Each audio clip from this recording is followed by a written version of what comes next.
Well, you know, once it took thoroughbred stallions months to be imported from Europe and America. It took Star Kingdom 3 months to come out from England, for instance. And once he did, there was absolutely no going back for him. These days, the blue bloods of the turf alternate seasons between northern and southern hemispheres. And as Richard Zachariah discovered, no champ lives the life of Riley or luxury more than Ireland's Danehill.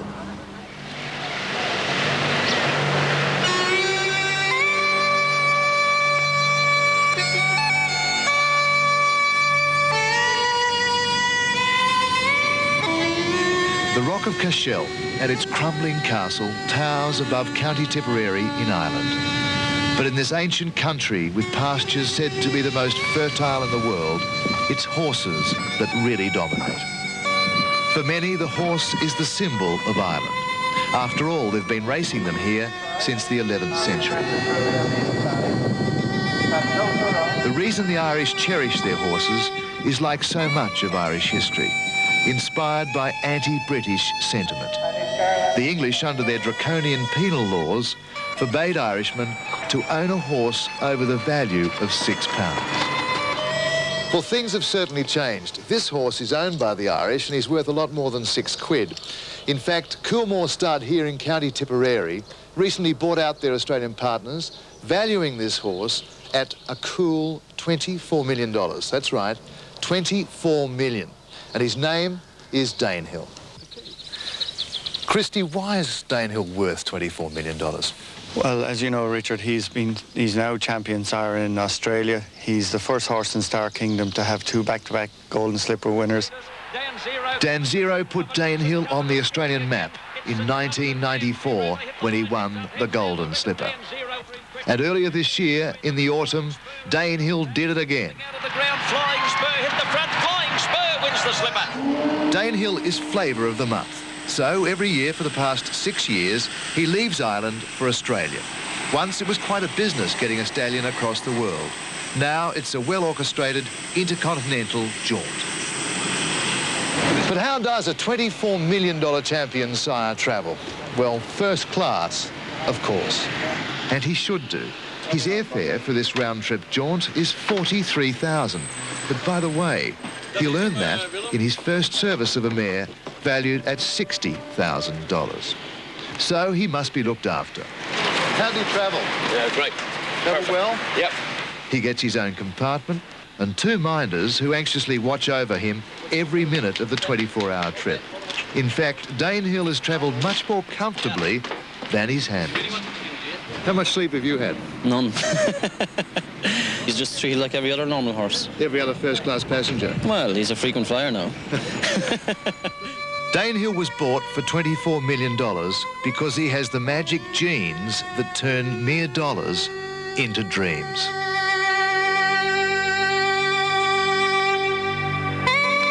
Well, Danehill has certainly just proved the worth of his genes today, Peter Donegan. I think I just did a bit of quick maths. Of course, Danehill is the sire of Nothing Like a Dane and Dane Wins, so that means he's added just over $1 million worth of money to his worth today. Yes, he's been a fantastic sire, hasn't he, Danehill? I think they were talking about before the race that the Danehills don't often get more than 2,000 metres. Well, Nothing Like a Dane proved that theory wrong, and he might prove it even further wrong on Tuesday. Oh, absolutely. He's a great sire. There's no doubt about it. And, you know, Danehill over in Hong Kong, they always say, hey, Danehill or Danehill. They love him over there. They buy plenty of them. All right. Well, Terry Kennedy's down in the betting ring now, and I think he might have some news for us, Terence. Well, Peter, I do, yes. I've just been speaking to the owners of Quick Ransom. If Darren Gauci can't take them out on Tuesday in the big race, the Melbourne Cup, they've spoken to Mick Dittman, and Mick Dittman will be taking them out on Quick Ransom. That is only if Darren Gauci is not available, and he does look in doubt at the moment. So Mick Dittman, what a good pickup ride for him. Quick Ransom if Darren Gauci can't take the ride. Now, Peter, it's taken me all day, but I have found a trifecta here down in the betting ring. Meet Michelle, Anne-Marie and Melissa, some of my new friends I tend to meet here in the betting ring sometimes. Great day, girls. Yeah, it has been good. Obviously, last race, lucky last race. Have we got a pick and we got a winner? I don't know. Hopefully, I'm actually going to go for Unsolved. Unsolved? Unsolved, yes. A reason behind all that? I don't know, maybe I haven't won anything, so it's an unsolved problem. It's a way to go. It certainly is. What about Michelle? I'm going for Darcher. It's just a feeling. It probably won't come anywhere, but it's worth a go. Well, Darcher can stay, and finally Melissa, but certainly not Lisa. We need a tip. Yes, my tip is horse number 8, Section. And of course, a great day had by all out here. A great day in the Champagne Bar. Yeah, I think I'll have a few more before I go home. What a great idea. Of course, we've had nothing down here. We've been hard at work all day, but 5 o'clock will come and we'll be able to celebrate when Dupain gets the money in the last. Yes, well, I'd suggest you're probably about to rectify that situation, Terry, and, well, there's no doubt about him, Terry Kennedy. He might miss the start every now and then, but he's running on strongly at the end of the day, Jen. He's doing very well, and it's only the first day of the carnival. Yes. Terry Kennedy down there in the betting ring. OK, let's have a look at the horses in the final event. Incidentally, the update on Darren Gauci about the lacerations. They have done x-rays. There are no broken bones, but I think it'd be a pretty big ask for him to ride on Tuesday, obviously. Yes, it would, but, well, that's good news for Mick Dittman anyway, isn't it? Now, the sun's out and Unsolved's out, and he's in the mounting yard for the final event. Patrick Payne, the rider, 57 kilos. Well, he was a top chance in the Caulfield Cup after he won the Quickies, but even though he didn't have a lot of luck in the Caulfield Cup, Jen, I thought his run was probably disappointing. Did you? I didn't. I thought he covered a ton of ground in the Caulfield Cup, and I thought he would have had to been Far Lap to have won. So he's been very, very honest prior to that, Pete, and there's nothing wrong with his form at all. I think you can excuse his Caulfield Cup run. Got a bit of weight here, 57 kilos, but he's a handy horse. I'm not riding him off by any means. Number 2 is Electronic. Shane Dye is the rider, and well, she was trapped out very deep in the Caulfield Cup. She was, and she also almost lost the rider in the Quickies going out the straight the first time. So did a good job there to finish where she did. She's a horse that likes to box seat, and I think she's got a good chance in this. Incidentally, you're not going crackers if you had a look at that shot of Unsolved still in the mounting yard. It is still there, and the others are out on the track. There's Darcher, number 3, the Sydney Cup winner. Brett Preble is a very competent young rider. John Maher, the trainer, working up towards its best form, but would still need to improve. Well, he's involved on Tuesday, of course, for the Melbourne Cup. I think he's looking like he wants the 2 miles now. He's a very one-pace type of horse, and he needs a race's run to suit him. At best, I'd probably give him a place chance in this. Another Cup winner is number 4, Desert Chill, but he finished a long way back in the mile race at Moonee Valley, won by Juggler. Well, he just couldn't get warm there. He couldn't get anywhere near them, and I would have liked to have seen him done a little bit more there over the 1,600 metres. So interesting to see how he goes here. Gossip's number 5. Mick Dittman is the rider. Leon Corsten's the trainer. And he finished in the middle of the field in the Moonee Valley Cup. Was running on reasonably well, and he's just a one-pace type. He is. In fact, last year he was one of the favoured runners for the Melbourne Cup. I haven't minded his last 2 runs, Pete.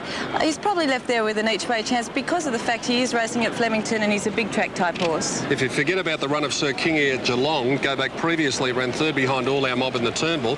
Pretty good indicator for this sort of race, but gee, he got a long way back at Geelong. He got a long way back. Excuse me, Pete. He was also very wide. He was about 3 or 4 wide the entire way. I thought it was a pretty good effort considering, and I think he's probably a chance in this race at fairly nice odds. You like McDrury, number 8, as Unsolved goes to the barrier. Number 7, I should say, as Unsolved goes to the barrier. And Alfie Matthews takes the ride here, led all the way at big odds in the Kunji handicap. Well, I think if you go back to March with this horse, he beat Unsolved, and he now meets him here 4 kilos better for having beaten him. I think he's probably got a pretty good chance in this race. I liked his win in the Kunji. The form out of that race has been fairly good too. Number 8 is Section, and Marie Payne is the rider. Was beaten an absolute eyelash in the Geelong Cup. It couldn't have been any closer. It was a terrific run, wasn't it, in the Geelong Cup? He only comes in with 50.5 here. This horse is really flying. Prior to that, he did win the Benalla Cup in pretty good style. I think he's probably not the roughest in the race for sure. 9 Coachwood drawn the inside stall. Brian York, the rider, did a fair bit of pulling the other day at Werribee. He just wanted to get up on the bit in the early stages, and Shane Dye found it very hard to settle him, and I think that probably didn't do his chances much good, Jen. No, it didn't. He probably had to make his run a little bit early at Werribee, I felt. He hasn't won since around about this time last year, so wins have been few and far between for Coachwood. A place chance at best. That's Dupain, number 10, the bottom one there with Glenn Boss in the saddle, and I think this horse with 49 kilos is going to take some beating in this race. Well, he does shape as a likely stayer, this horse. I think he's got a very good each-way chance in the race because he only has 49 kilos. Sum up quickly. Quickly, McDury from Electronic and Sir Kingy for 3rd. I like Dupain in the last, and we'll be back with the running of the Crown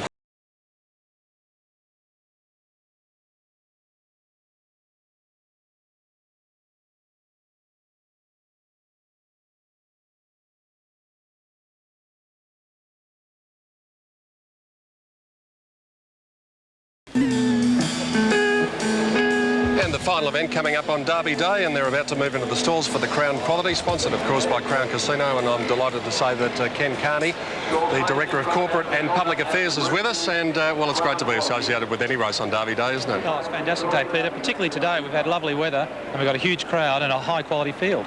It's about time we had a good day, isn't it? Yeah, we've had a couple of bad ones. What's the day been like for you, punting-wise? About even. That's not too bad. Crown's taken a quick involvement in racing, and so no doubt you're a lot of involvement in racing, so no doubt you've been keeping an eye on the form, so we want to get your expert last-minute opinion here. Well, I got a bit of a conflict of interest here. The chairman's got Coachwood running. I'm not sure whether that's a conflict or an opportunity. So you're going to tip him and stay on his good side? Yes, I will. I thought you would. Ken, thanks for your time. Thanks, Peter. Ken Carney joining us from Crown Casino as they get set now for the running of the last event, and very important race for some of our Melbourne Cup hopefuls here in the final race on the card. Well, it has been a day of drama. It all started when Darren Gauci was injured in the first race, and then we had Nothing Like a Dane winning the Derby to go into the Melbourne Cup field, and then of course a wonderful McKinnon Stakes, which was won by Dane Wynn, Pratara's Bay bleeding unfortunately, and he won't run in the big races. Unsolved goes in there. Let's go out for the last time today to Dan and Gary. Thanks, Pete. Unsolved, Sir Kingy, Desert Chill, McDrury still away from the line. That's Desert Chill on the screen, the Brisbane Cup winner of this year. The Sydney Cup winner of this year, Darchar, is also engaged in this race. Desert Chill, 9 of these horses, 9 of the 10 are involved in the Melbourne Cup on Tuesday. The only one that's not is Section. Gary Willits. Yes, Dan, well, it's, I like gossips in this, but Dan, I think you got a bit of important news from the Melbourne Cup. Yeah, Pete just alerted the viewers about Pratara's Bay, who bled in the McKinnon Stakes, of course, and Pratara's Bay is not in. So Gay loses one by Pratara's Bay, who no doubt would have been a tremendous chance, and it looks as if Nothing Like a Dame will be in the field. Yeah. Now they move up pretty well, bar McDrury. McDrury joins the line now, so they're set to go for the Crown Quality.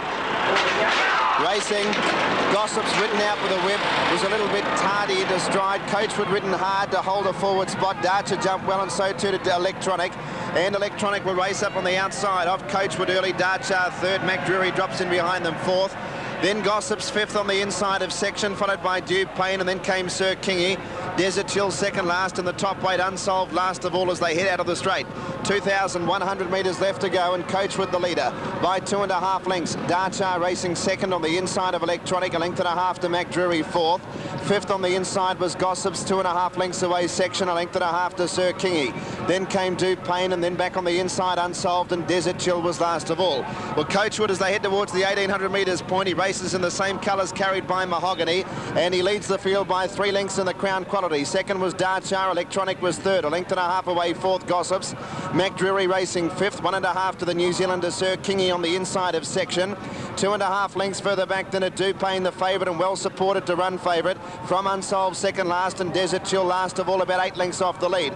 Pace slackened off just a fraction at the 1,400 metres point, and Coachwood the leader has been there from the start by 1.25 lengths to the mare Electronic. Darchar racing third on the inside, a length and a half away McDrury fourth. There's been no change. Gossips is fifth on the rails, 1.5 to Sir Kingy, 2.5 to Section. Unsolved is creeping closer with his big weight on the rails, 1.5 lengths to Dupayne, and last of all was Desert Chill, and he is still 10 lengths off this leader Coachwood past the Crown Casino sign, and they race inside the 1,000 metre point. Coachwood 1 length to Electronic. Darchar third, a length and a half to McDrury. Gossips was fifth as they quicken up the tempo again. Sir Kingy sixth, and 2.5 lengths back on the inside was Unsolved. Then Section, Dupayne still 10 lengths off the lead, the favourite, and Desert Chill last of all. Coachwood got away from them again before the turn in the Crown Quality, and Coachwood raced away. Coachwood is 4 lengths in front of Electronic and Darchar. McDrury to fourth, and then Sir Kingy, followed by Unsolved. Gossips well back in the field. Desert Chill, Section taken on the outside, and Dupayne last, but Coachwood is a big leader. 400 metres to go, and Coachwood is 5 lengths in front. McDrury to second. Sir Kingy running on, so's Dupayne, then Darchar and Gossips and Desert Chill, but Coachwood is a mile in front. 200 metres to go, and Coachwood led by 5 lengths. Electronic second, then Gossips, and they won't get him. He'll lead all the way. Coachwood bolts the Crown Quality in, wins by 4.5 lengths. Second placing, give it to Dupayne out wide, and nose to Electronic and Sir Kingy. Then Gossips, followed by Darchar, McDrury Section, followed by Desert Chill, and Unsolved, anchored by the big weight has run last in the Crown Quality. Yeah, great run, Dan. He did all the hard work, Coachwood. He's had a lot of hard racing over the last couple of weeks, and by gee, it stood with him today because he was, a brilliant winner. He has bolted in, won by a huge margin, Coachwood, to win this Crown Quality, and obviously he's earned his spot in the Melbourne Cup with that performance, been placed in the Benalla, Geelong and Werribee Cups in the lead-up to today's run. Expect $12.10 and $3.20. Dupain $1.90, Electronic $2 even. There is a photo for the Miners, but 10 does get second, Dupain, and a photo for third between Electronic and Sir Kingy on the outside. So a double for Lee Freedman today. Gold Ace winning the second, and yet another runner joining Quick Ransom. Also Doremus and Storm. He'll have a Coachwood to make it a quartet in the Melbourne Cup, Pete. Yes, and Lee's just come out now. Lee, one thing went through my mind during that race. I think it was Scotch and Dry in the Hotham Handicap. You got a bit further in front than your bloke, but it was reminiscent of him. Well, this horse is very one-paced, and we thought if we were going to run him today, we knew we couldn't get him any fitter. I mean, he's had a lot of racing, and he's just a one-pace stayer. And Brian York, I believe, is probably the best front-running rider in Australia. So he rated him beautifully, slowed him over the back, and then took off at the right time. It was a great run. Yeah, he was inclined to over-race in the early stages at Werribee. Was that the change in the riding tactics for today? Yeah, well, we thought he probably should have sat outside the leader or led at Werribee. So, having decided to go ahead and run him today, we said, well, we've got no weight, we may as well lead. Gee, on that performance, he's a chance in the Cup. Well, it was a stayer's run. He's got no weight. I'll just see whether Mr. Williams wants to run him. You think he will? Oh, you think he might? Oh, well, you can ask him right here because Lloyd's just about to come down now. Lee was just worried whether you do want to run him or not, Lloyd, in the Cup. I don't know. We was very fortunate. It was the Crown Quality Handicap, Peter. So are you going to present the trophy to yourself? The Freedmans had sent this horse for this race 12 months ago. And they're a very great team, the Freedmans. And not everyone can set a horse for the one race. And you're going to get your own cheque too? Yeah, our own cheque, isn't it? It makes it a bit cheaper, doesn't it? He'll go into the Melbourne Cup? Oh, I think he'll probably run the Queen Elizabeth next week. Really? Yeah. Okay. Well, congratulations to you both. Thanks very much. Lloyd Williams and Lee Freedman after the Crown Quality, and a brilliant performance and a brilliant front-running ride by Brian York aboard Coachwood. Dupain second, Glenn Boss, and third placing going to number 6, and that is Sir Kingy, ridden by Peter Hutchinson. Officially fourth was Electronic, and officially fifth was number 5, and that was Gossip. So that's interesting. Lloyd Williams deciding that the horse will now run in the Queen Elizabeth. But Lee Freedman, quite a happy man, and why shouldn't he be after an excellent performance and a brilliant ride? Sometimes the hardest races to ride are out in front, and Brian York, as you heard Lee say, is one of the best front-running riders in Australia, and he's just proven why. Settling beautifully, setting a pretty good pace early, letting him have a breather mid-race and then just going at the turn, and he gave them something to chase. They chased, but they couldn't catch him. Time for the journey, 2:34.8. 2:34.8 is the time as the winner comes back now. And so all of the preparations are now complete race-wise, and we have to look forward to Tuesday. And that is the running of the Foster's Melbourne Cup on Tuesday. What a great race it's going to be with the overseas representation. And we also have Nothing Like a Dane, the 3-year-old, attempting to get a little bit of history as Coachwood returns now. So let's go to the studio, and Jenny Chapman, my partner in crime, has joined Tim Webster down there. She has indeed. Hi, Jen. Hi, Tim. How are you? Good. Well, let's do this in some sort of logical order. We were just saying that there really wasn't anything that caught the eye from a Cup point of view then in that race, was No, there? not at all. Only the winner, and the news is he may not run in it. Yeah. All right.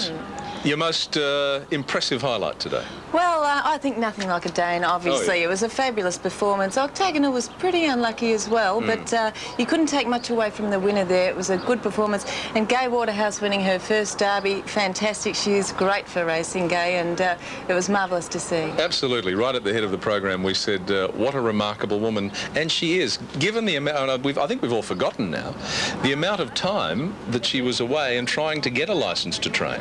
Oh, absolutely. Yeah. And, she battled and she went through the courts to get it, and she did such a great job with this horse and with many of her horses since she's had her licence. So it's a great effort by Gai Waterhouse. If you were backing Gai over the last few months, you would have done very well indeed, wouldn't you? Oh, for sure. And, you know, so many owners have got behind her as well, and she's got plenty of horses, but she does such a great job with her horse. And the thing about her, too, she's just so enthusiastic with her job. Yeah, loves it. Just loves it, loves that. Well, as you said, Octagonal really tried hard to get to him, but just couldn't get there. Yes, he didn't really get a run when he wanted it, but I must say, all the same, when he did get out, Nothing Like a Dane still held him fairly well at bay. Yeah, some quality. Here we are. There she is. It's great, isn't it? Well, and, you know it's such a great picture. The enthusiasm on the face is just fantastic. Another thing about today, you know, you've got the big names too, Gai Waterhouse, the Freedmans and so on. We saw Alex Alcuino also, who had Auntie Mary, and we saw Mick Winks, who trains here at Flemington and doesn't get many winners throughout the year, and it's great to see those battling trainers too. Yeah, well, it's good to see a few tears shed because it is such a multi-million-dollar industry, and to see them still just get the buzz out of winning the race, and that's pretty much what it is. Oh, absolutely, and especially this time of year, they do get very, very emotional about it. It's fantastic. Everyone gets a bit nervous too, I think. Oh, no doubt, no doubt, especially the big races. That's okay, right. Other highlight, well, that's the Derby, of course. We're just having a look there at Mr. Lawler, I think, trying to get correct weight for the Crown Quality, which he will have shortly. While he does that, we'll chat on. Any other, Soleus, of course? Yes, actually the other highlight for me, I've got to say, Tim, is Dane Win. His sensational horse, Dane Win. He really is. He might have had his knockers in the past, but yeah, I don't know why. I don't know I'm with you either. guys. He is so honest, and he's going over to Japan to represent Australia. He'll do a great job there. Hard to beat. Yeah, on that performance today. Well, and Jeune, of course, is there too, and his run was pretty good considering he was stone motherless at the turn. Yes, well, Jeune, he always needs the luck in the run home, and he was still running home. He was still making ground towards the end of the race. Good effort by Jeune again, and interesting to see whether he fronts up on Tuesday for the big one. Okay, well, there's correct weight from Mr. Lawler. Now, that means I've got Pete with me. He's settling down here for the time being. We can probably go out and get some dividends from Danny first. No, not quite ready with us yet. All right, we'll just continue having a chat with Jenny. Yeah, well, I mean, the quality of the racing today hasn't let us down at all, has it? There have been really sensational performances by horses and trainers and jocks. Yes, we've seen some terrific runs here today as well, and I suppose when you look at Dane Win's performance, now Jackie Che, he's firstly in line to go over and ride him in the Japan Cup. Yep. I wonder if they'll now reconsider Damien Oliver. Well, true. Yeah, well, that's Damien is desperate to go there. I know he'd love to go to the Japan Cup. And going back to the very first race of the day, which was a good race for me, that was a pretty eye-catching performance too, Saintly. Oh, absolutely. It was a terrific run by him. He really does look like a terrific racehorse. Yeah, very relaxed, isn't he? Once he's asked to do something, he does go on with the job. Does a good job in his races. How are you going there? You all right? Or? Coachwood got down the straight a bit quicker than I did. And he had my money too. You reckon I'm not happy? Yeah, PD. Yeah, it's a great run, ride, wasn't it? Oh, yes. I mean, I said to Jenny was sitting here, and I said, I don't like where he is, leading at the turn, and of course, they didn't get anywhere near him. Nowhere near him. Good front-running jock, isn't he, Billy York? He's fabulous. He really is. And, you know, he did it hard last week when he had to waste to ride our Mace, and, you know, he's really done a great job. Stay there for a second. I'll just get Sandra Sully and Murray Louise to say goodbye to our viewers right around the country, and we'll see you on Tuesday, ladies.